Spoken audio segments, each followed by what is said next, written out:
entity that has incarnated on this plane with the sole purpose of bringing a message to humanity regarding the Johnny Depp and Amber Heard trial.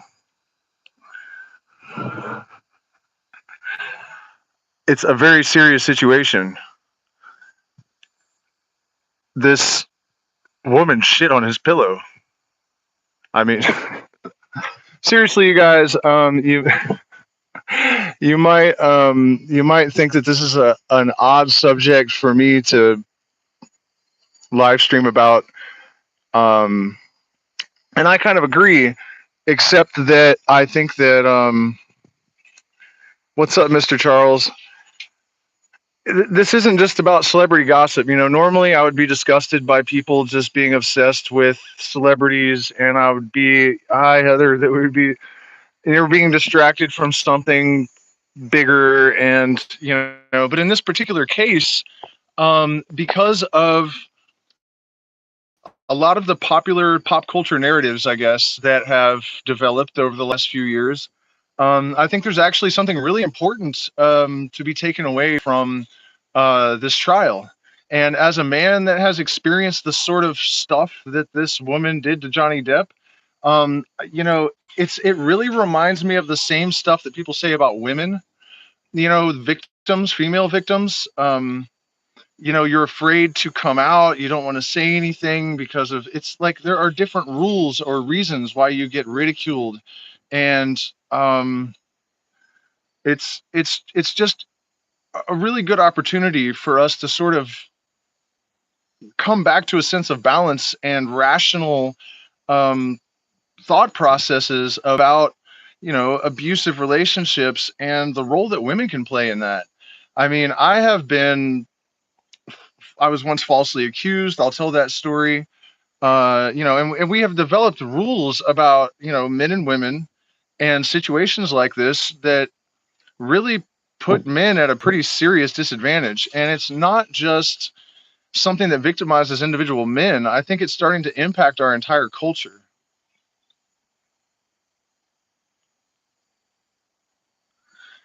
Yeah, I mean that's it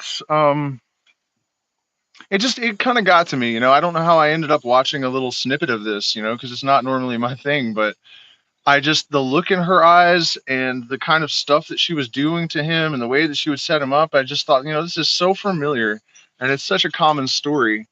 And our society really has become sort of engineered with good intentions. The road to hell is paved with good intentions. The idea was to protect women from abuse, and that was very noble and worthwhile to begin with. But it has become something else, and I think that we have to be really careful with how we sort of engineer our cultural narratives. And then also, before this live stream is over, I want to talk about Elon Musk buying Twitter and how angry the left is. The left used to be my people. I'm still not thrilled with the right. It's difficult for me to talk about any of this stuff because it's like as soon as you agree with any part of the right's narrative, the left immediately just lumps you in with them, and vice versa. So it's very difficult to speak about these things without alienating people, and just to be heard at all. And the reality is, you guys, the left are right about some stuff, and the right is right about some stuff. Nobody's wrong about everything, and it's just you have to be a critical thinking, free thinking uh, person in order to really navigate all of this stuff and extract the truth from all of the. It's propaganda. I mean, let's not mince words. By the way, it's been a while, you guys. Sorry about that. I've been on the road to Banos. We're meeting with our first guest, and it was amazing. Banos is incredible. The thermals at the base of the volcanoes. The best beer I think that could possibly exist, Honey Strong, is brewed in Banos. And a lot of the people are amazing, and it's an incredible energy up there around that volcano. So we just got back today, and I just wanted to hop on and say hello because it has been a while. Um, I'm not quite as lucid as I would like to be because I've been on the road for about a week. But at any rate, yeah, there's a lot. This is a lot of scary stuff. But I guess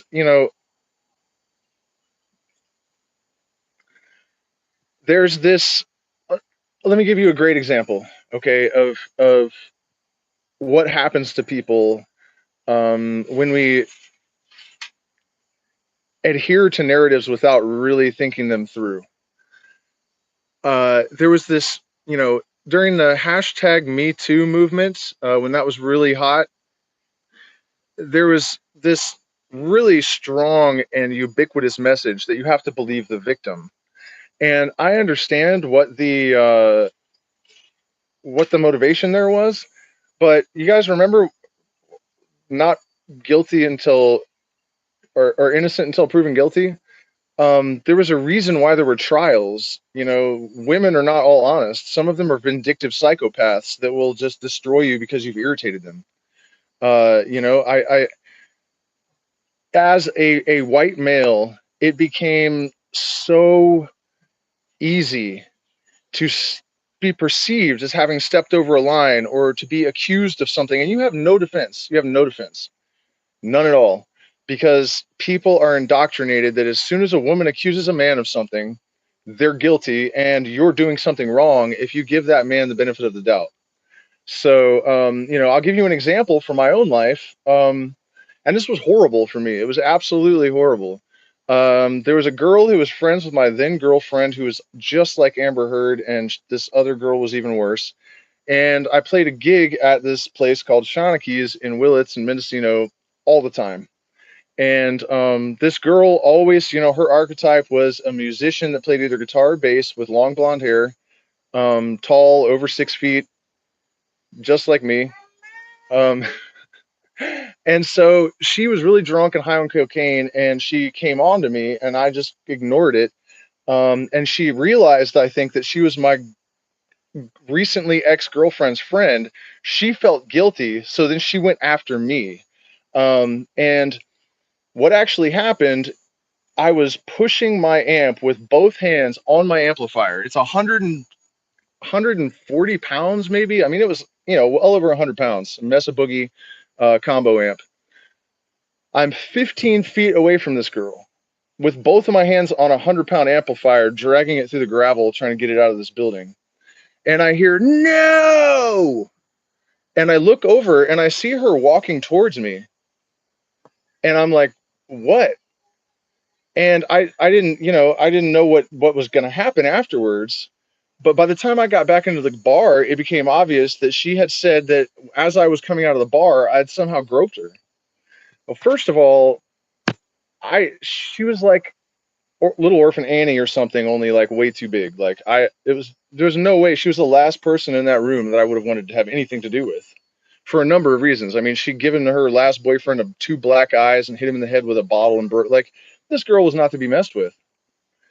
And so it was literally impossible that I had done what she had accused me of doing. It was impossible. I had both hands on an amp. I was 15 feet away. It wasn't even possible.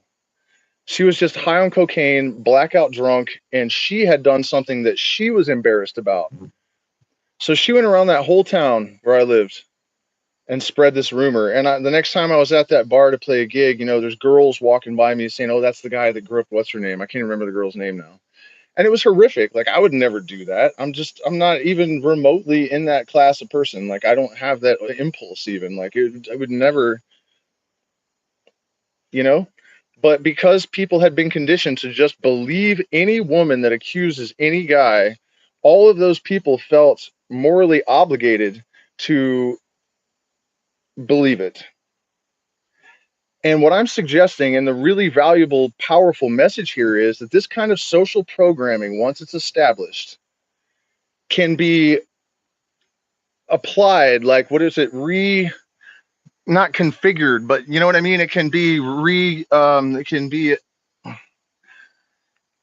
it can take another format very easily. And so once you have this kind of, trials are no longer necessary. People are just guilty because they're a certain type of person, and another type of person has convinced them. Does that sound like familiar at all?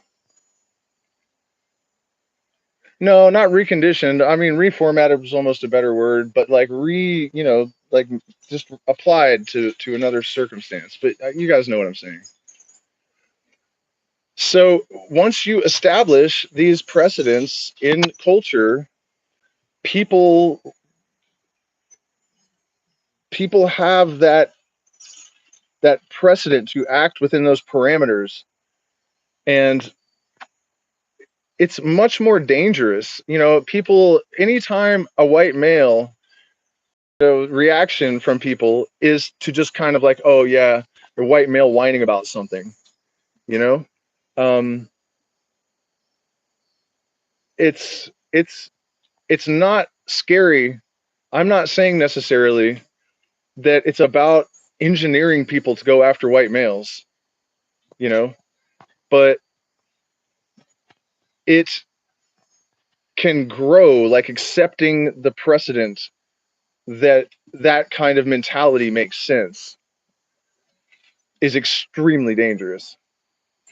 And if you know, look at what happened with Amber Heard and Johnny Depp, it was a case of a woman believing that these cultural programs were going to protect her.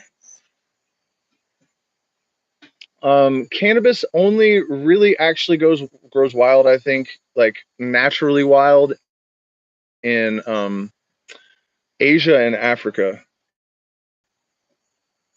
Uh, and so if you set that in the context of everything that's happening, which is why Elon Musk is part of this conversation, the fact that so many people on the left are angry with a guy that builds electric cars and is committed to free speech. They're upset because he bought Twitter with the sole interest of giving everyone on earth a totally open platform to speak their mind no matter what they have to say. That is also terrifying. And these are just two examples, but there are a lot of other things happening in our culture right now that sort of tie together to create this sort of, I mean, Orwellian circumstances. It's it's really quite frightening. And the left that I remember from 2000, when I was in my early 20s, they would have been all about a guy that, the richest man in the world is taking psychedelics. He's admitted that. He's building electric cars.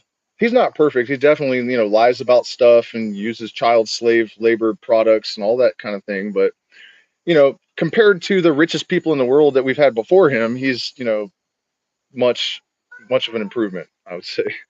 Um, they would have been all about that. And one of our biggest issues with the right on the left back then was that they would fight free speech. And I don't know, if you guys follow my channel, or you can just look back to this I Raw video that I made. I actually say in that video, when they start to swap characteristics between the parties, we know we're in real trouble. Because my theory about this is that what they're doing is they're demonizing the left and also conditioning the left to deserve to be demonized.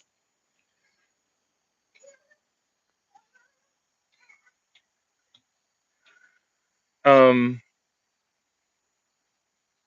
in order to basically create one party. And then this fascist new world order that everyone has been so terrified of. It's it. I'm afraid that's where this is all going. And personally, I really appreciate the fact that Elon Musk has bought Twitter, and I think that we need to get back to that state of mind where you people in the United States used to support free speech. Like, it was really, really important that anyone could say anything they wanted to. People took a tremendous amount of pride um, in their rights in the United States. As long as I can remember, it's really only in the last few years that they somehow have flipped the script so that people are almost begging for fascism. I can tell you a little bit about how I think they did it too. Getting the left's trust by putting a black Democrat in the White House so that they, because they didn't trust the government when I was younger. They hated the Patriot Act. They would have hated Joe Biden. None of them would have voted for Joe Biden because he had something to do with the Patriot Act. Like they hated George Bush for that. They used to know better. And so that's what I think. I think that they used the Obama presidency to get the trust of the left, and now they've just kind of got them fucked up, to put it extremely simply. Somebody just asked me about the Jews and white males. What I'm really saying about that, it's not about white males or Jews or anyone. It's about creating the about normalizing certain protocols, people being guilty without proof because someone has accused them, you know? And it's really easy to get people to adopt these sort of fascist narratives, thinking that they're taking the moral high ground and doing the right thing. It's a really dirty trick, but it's sort of a ubiquitous trick in our political landscape. They've always done this, but it's getting crazier. They convince people that they're taking the moral high ground when they're actually weaponizing them against their neighbor, more or less. So, and I mean that's really the long and short of it. I mean the thing with Johnny Depp and Amber Heard really, really, I think, just shined a light in a place that people generally refuse to look. And I'm always talking about how some of the things the left says are correct and some of the things that the right says are correct. But this whole thing about the intentional emasculation of males, and a lot of the related sort of narratives that have developed, it's an intentional effort on the part of the propaganda machine. It's absolutely deliberate, and I think that the tide has turned so hard against the consciousness movement, against people that are waking up and coming out of their slumbers and really, snapping out of the hypnosis, that modern society has pretty much put, almost everyone in some sort of hypnosis to varying degrees. It's like a spectrum. Um, this thing with Twitter and Elon Musk and the situation with Johnny Depp and Amber Heard are quite likely, in my humble opinion, signs that the tide is starting to turn a little bit. These are the kind of shifts and events that we need to sort of set the momentum against the direction that it's been going. So, yeah, it doesn't just happen, but men are really conditioned to sort of accept it. And I don't want to get too deep down that rabbit hole. I'm trying to keep this kind of short and sweet and succinct. And, I really just wanted to illuminate the fact that, we have to be aware of the machinations of the propaganda machine, how it works, why it works, what it's doing, see it while it's happening.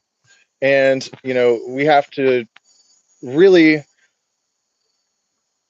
jump on and behind any point of resistance that manifests. And so, Elon Musk and Twitter, we have a responsibility to be vocal about these things, to draw people's attention to those elements and aspects of these scenarios that, give us power. The potential is there, but it's only potential until we do something. So, it's in case you haven't already noticed that there is some hope that this is the first like big mainstream blowback against some of this stuff, that has come about, but it's up to us to really seize the potential and turn it into momentum, and make sure that the the messages that are sort of inherent in these things are not missed by people that are sort of on the fence or under the table and dreaming, so to speak. Um, yeah, you guys. I mean, free speech. Period. End of story. Doesn't matter if if people are allowed to say stuff that society doesn't want them to say, it gives us an opportunity to have dialogue, right? If they are wrong and they are insane and they are evil, whatever it is, if they're not allowed to voice that, if we silence them, we don't know where they are, we don't know who they are, and we have no opportunity to confront them, to have any dialogue with them. All it does is hide it. It doesn't get rid of anything. So it's a really bad idea, you know. I when you have cancer and you don't know it, that's when it spreads throughout the system. It's much better to have a big lump tumor that you can see and have some chance of doing something about. So stuffing all this shit into the shadows and pretending like it's not there is certainly not going to do anything to get rid of it. And in the case of this sort of situation with Amber Heard and all of the dynamics that sort of facilitated its coming into being, um,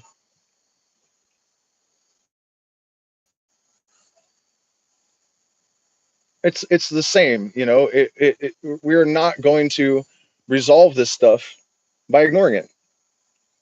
It's just it's not going to happen. So you guys, we have to really seize on this. I would say buy Twitter stock. I mean, you have to remember that Elon Musk is extremely wealthy, and it probably is undervalued. And if it really becomes like the only, like it's about as big as Facebook, right? So if it really becomes this platform where you can have this huge voice, and it's the only platform that allows free speech, and it's going to put a lot of pressure on the other massive social media networks to compete by allowing free speech again. So I mean, this could really snowball, and this could be the beginning of the momentum that we need to actually fight back a little bit. So don't miss it. Show up for this one, you guys. Do me a favor too. We are demonetized, so hit the like button, share these videos, subscribe to the channel, click the bell notification so you don't miss anything. Send me an email if you're interested in our retreats down here in the Amazon, and also you can support the channel through Zelle and PayPal and cryptocurrency as well. And we do appreciate it because we're demonetized, because I talk about stuff like this. No free speech on YouTube. They don't like it. So, yeah, Amber Turd. I mean, I don't think I really have anything else. I think I've made my point. So, if you guys have anything that you care to ask me to elucidate on, I'll do my best. I'm definitely tired and a little bit muddy in the brain. So going once, going twice. All right, guys. Thank you so much for spending this time with me. Tomorrow, I'm going to talk about ayahuasca spirits and DMT entities, and whether or not they are real or imaginary, um, which is a pretty difficult subject. I mean, how do we define reality? Uh, usually by consensus. If people go to Egypt and they see these big giant pyramids there, then everyone says there's a place called Egypt and it has these big giant pyramids. So if you look throughout human history at all these disparate cultures that have never had any contact, including our own, and of course we've had contact with everything, but I'm just saying throughout all of history, throughout every culture, there's been a pretty pervasive belief in spirits. What that means does vary substantially from culture to culture and time period to time period. But it's interesting that we have certain elements of our existence that, even though we have more or less a majority consensus. We just sort of decide that it's not true. Majority consensus generally defines our reality. So why is this different? But it, it is an interesting thing. Subjective experience is not super reliable. Can you use activated charcoal to clean a solvent of days? I'm gonna crap while DMT is in solution. DMT. I don't know that much about that process. I really couldn't answer that. Um, I mean, sure, I know there's ways to clean up anything for sure. Uh, but Ayahuma.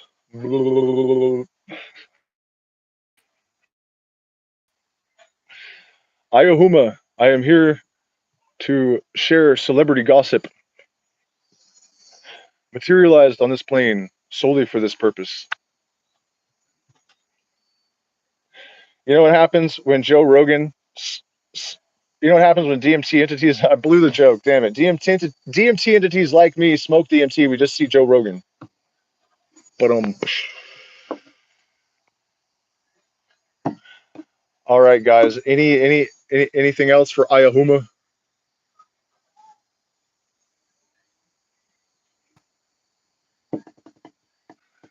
The celebrity gossip entity? No. All right. Good night. Thank you so much for spending this time with me. Hail Satan right back at you. Uh, we'll see you tomorrow. And I will materialize as I again and tell you the truth about DMT entities once and for all. Good night.